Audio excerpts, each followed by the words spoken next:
구독과 좋아요는 큰 힘이 됩니다. 안녕하세요, 라이트하우스입니다. 10월 1일 오후 3시 부동산 관련 긴급 브리핑이 진행되었는데요. 부동산 시장에 대한 정부의 상황인식 및 진단을 발표하여 앞으로의 진행 방향을 말하는 취지의 발표였죠. 내용을 보면 과거에 시행했던 대책들을 가다듬고 보완하는 정책들로 기존 정책에 구멍이 있는 부분들을 메워 정상적으로 효과가 나타나게 할 계획인데요. 그리고 민간 택지 분양가 상한제에 대한 적용 지침도 어느 정도 윤곽이 잡혀서 나오며 많은 논란이 되고 있습니다. 도대체 어떤 내용이기에 언론과 유튜버들이 난리치는지 자세한 내용 만나보시겠습니다. 재작년 파리 대책을 통해 LTV 제한 및 다주택자 양도세 중과 등 강력한 정책이 발표되었음에도 똘똘한 한 채 등의 프레임으로 가격이 상승했고, 작년 9.13 대책 발표로 유동성을 대폭 감소시키니 상반기에는 하락세를 보였으나 6월부터 다시 상승하면서 약발이 떨어졌다는 이야기까지 나왔죠. 최근 강남 4구를 중심으로 상승세가 확대되는 등 이상 과열 징후가 생겨나면서 규제를 했음에도 오히려 시장은 반대로 돌아가는 현상이 나타나게 되니 원인을 분석해보고 기존 정책들을 보완하기 위해 정부에서 새롭게 들고 나온 여러 가지 조치를 취하게 되는데요. 특히 보증금을 승계하는 갭 투기 비중이 서울은 3월에 46.3%에서 8월에 57.8%로, 같은 기간 강남 4구의 경우 55.6%에서 63.8%로 급증했고, 이상거래 의심 건수도 300건에서 700건으로 증가하는 등 투기 소요들이 몰려 상승세를 주도했다는 지표까지 나오면서 다시금 조치가 필요하게 된 거죠. 이번 달부터 불법 거래 방지를 위해 새롭게 시행되는 방안은 크게 5가지인데요. 허위 계약이나 편법 증여, 자금 출처 의심 사례 등을 현장 점검 강화를 통해 면밀히 잡아낸 후 이런 불편법 거래를 막고 적발시 엄중하게 처벌해 시장 교란 행위를 막으려고 합니다. 우선 허위 계약의 종류는 여러 가지가 있는데요. 대표적으로 시세를 띄우면서 대출도 많이 받을 수 있고, 지금 매수자가 추후 매도 시 양도세까지 저렴하게 하는 업계약이나 반대로 매도인의 세금 탈루를 위한 다운 계약이 있죠. 또 집값을 띄우기 위해 가짜로 계약해서 실거래가만 등록한 뒤 계약을 취소해 시세만 뻥튀기 하는 자정거래를 비롯해 허위 서류를 통해 전매 기간 내 거래 요건을 만들거나 전매 제한 중 암암리에 거래하고 전매 제한 기간이 끝난 뒤 계약서만 작성하는 방식 등으로 진행하는 불법 전매 등 많은 허위 계약을 통해 시세 조작 및 탈세 행위가 만연하였는데요. 통계를 보면 점점 더 증가하고 있는 실거래가 신고 위반 건수도 매년 증가했고, 적발되지 않은 건수까지 합치면 암암리에 상당히 많은 허위 거래가 있었을 것으로 보입니다. 자전거래와 업계약을 막아 시세 뻥튀기를 제한하고 불법 전매를 면밀히 검토하여 현재 로또라고 불리우는 아파트들의 분양권 불법 거래를 막으면 개인적으로 또는 담합해서 진행하는 시세 조작을 막는데 큰 효과가 있을 것으로 보입니다. 두 번째로 이상거래 의심 사례들을 면밀하게 조사할 예정입니다. 차입금이 과다한 고가주택 거래, 차입금 비중이 높은 거래 등 자금 출처가 의심되는 거래가 이에 해당되죠. 예를 들어 예시에 나와 있는 서초구 A아파트 135.9제곱미터의 경우 거래액 36억 중 본인 자금은 3억 2,700만원, 차입금만 무려 32억 7,300만원인데요. 임대보증금 7억에 무주택이라서 대출을 최고 한도인 40%까지 받았다 치더라도 14억 4천만원. 그럼 나머지 11억 3,300만원이라는 거액을 어디서 구했을까요? 이렇게 출처가 불분명한 거래를 면밀히 조사해서 불법 행위를 잡아내는 거죠. 그럼 우선 다주택자들이 차명 계좌를 통해 매수하면서 대출을 받거나 보유세나 양도세 등 세금을 줄이는 행위를 막을 수 있습니다. 또 한 가지 생각해 볼 수 있는 건 건설사들의 분양가 뻥튀기를 방지할 수 있죠. 임금 매매 시세를 올리기 위해 거래를 하려면 당연히 회사에서 매수자 역할을 하는 개인에게 금액을 이체한 이력이 남을 테고, 이렇게 높은 차입금으로 비싸게 매매해서 시세를 올리는 행위는 결국 들통날 수밖에 없으니까요. 어제 분양가 상한제 유예가 발표나기 전부터 최근 재건축이 갑자기 오르기 시작했는데요. 도대체 왜 올랐을까요? 일반적으로 상식이 있는 사람들이라면 조합원 입주권 한 세대 제한, 재건축 초과이익 환수제, 양도세 및 보유세 강화, 분양가 상한제 예정 등으로 고가 재건축에 대한 악재가 가득한데 굳이 비싸게 사지는 않겠죠. 그렇다면 재건축으로 선동해 전체적인 시세를 올리려는 세력에 의한 것이 가능성이 높은데 그것이 바로 분양을 앞둔 건설사로 의심됩니다. 분양가 상한제로 신축의 희소성이 높아져서 가격이 오른다고도 하는데요. 왜 오를까요? 본인들 말대로 분양가 상한제로 인해 재개발, 재건축 사업 등이 축소된다고 해도 이미 일정 이상 진행에 들어간 단지들은 멈추면 오히려 손해가 더 커지기 때문에 일정대로 진행할 것입니다. 그럼 적어도 4, 5년은 공급이 풍부하고 반대로 멸실은 줄어들면서 공급이 과잉되죠. 이전 분양가 상한제 영상에서 말했듯 공급은 결코 줄어들지 않지만 지금부터 관리 처분인가 이하의 재건축 단지들이 모두 추진하지 않아서 4, 5년 후에 공급 부족이 온다고 가정을 해봅시다.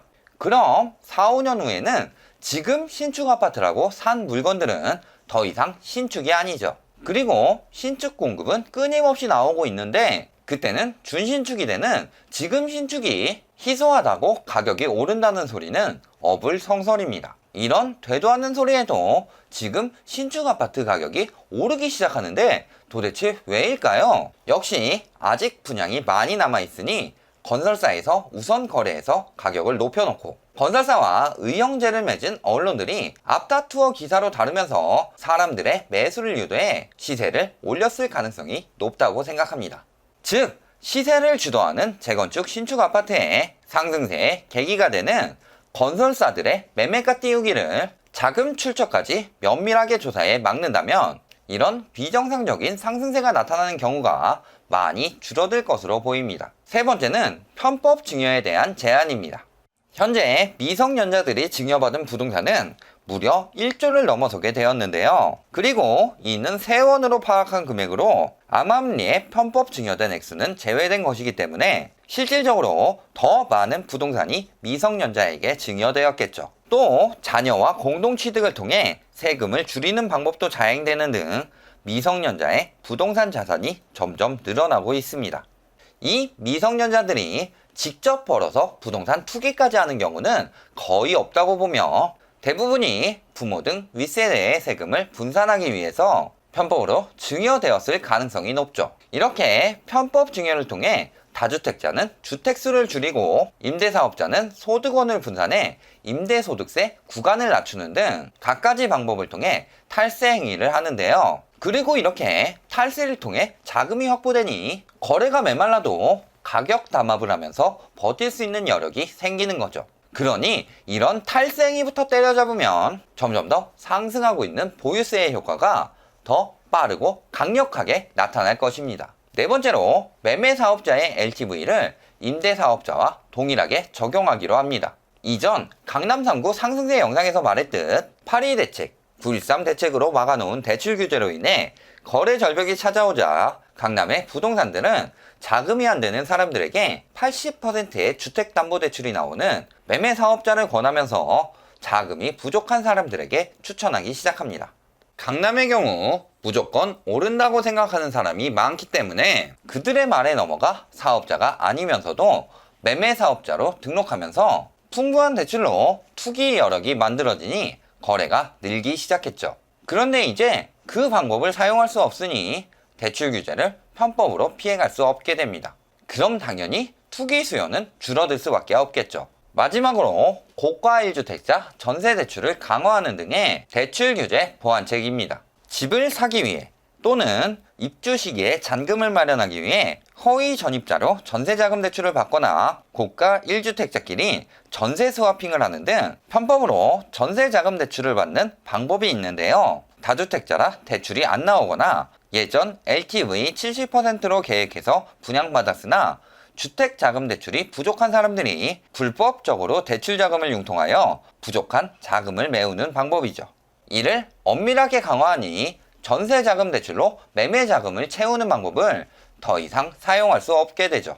이전 헬리오 강동구 영상에서 전월세 신고제로 인해 심리적으로 이 방법을 사용하는 경우가 많이 위축될 것이라고 했는데 직접적으로 고가 1주택 전세자금 대출을 규제하니 심리 위축이 아니라 방법을 아예 사용할 수 없겠네요. 이렇게 수요 공급의 논리를 왜곡했던 편법을 더 이상 사용할 수가 없게 되니 앞으로 쏟아질 많은 공급들이 힘을 받아 전세가 하락이 일어날 수밖에 없죠. 전세자금 대출 편법을 통해 주택을 구매하려는 수요가 줄어들면 물론 인근 불법 전세 계약의 만기 매물 증가와 함께 이제 쏟아져 나올 입주 물량도 허위 전세가 아닌 진짜 전세를 구해야 하니 전세가 하락은 물론 공실 등으로 인해 갭 투기 수요들의 잔금 문제가 생기게 되면서 금매나 계약 취소 매물 등이 나올 가능성이 높아지게 됩니다. 여기에 기존부터 꾸준히 늘어나고 있던 경매 매물 증가에 효과까지 겹치며 매매가 하락은 더욱 가시화되겠네요. 이렇게 기존 정책들의 구멍을 메움과 동시에 이번 달 발표될 민간택지 분양가 상한제에 대한 내용도 어느 정도 나왔는데요. 민간택지 분양가 상한제를 동까지 나누어 핀셋 적용을 할 것이 예고되었고 관리처분 인가를 받은 단지에 6개월 유예 기간을 줘 그 안에 입주자 모집 공고를 신청하면 상한제에서 벗어나게 해주겠다는 이야기도 있습니다.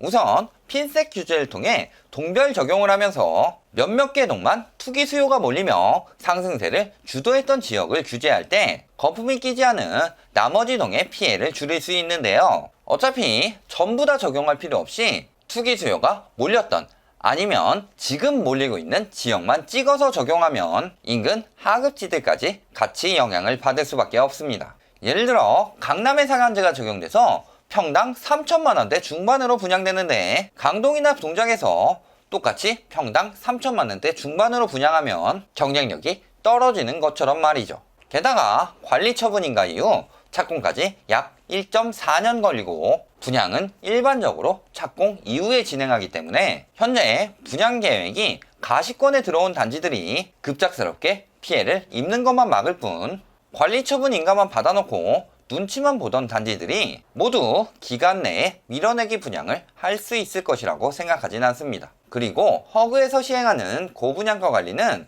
그대로 적용되기 때문에 조합이나 건설사에서 원하는 가격으로 분양하기도 쉽지 않죠.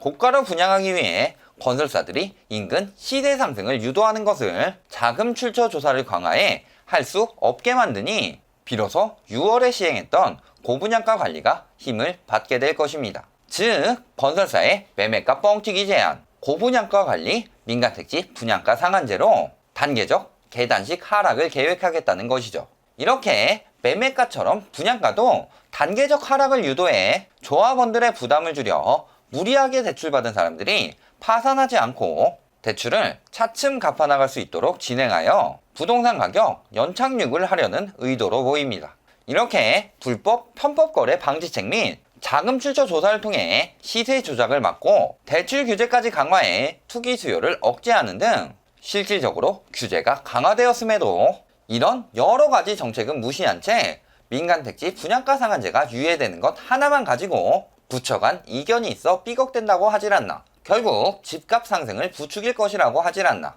생각과 다르게 신축 아파트 가격이 급등하니 정부에서 한 발 후퇴했다고 하질 않나. 심지어는 총선을 의식해 총선 이후로 미룬다는 말까지 하며 정부에서 부동산 정책을 정치적으로 이용하는 것일 뿐 부동산 가격 정상화가 목적이 아닌 것처럼 말하죠. 마치 여론을 조장하면 총선을 의식해 정부가 규제를 풀어줄 것처럼 매수 심리를 자극하려는 의도가 뻔히 보이는데 어떻게 사고회로를 돌려야 이런 참신한 개소리들이 나오는지 참 대단하게 생각합니다.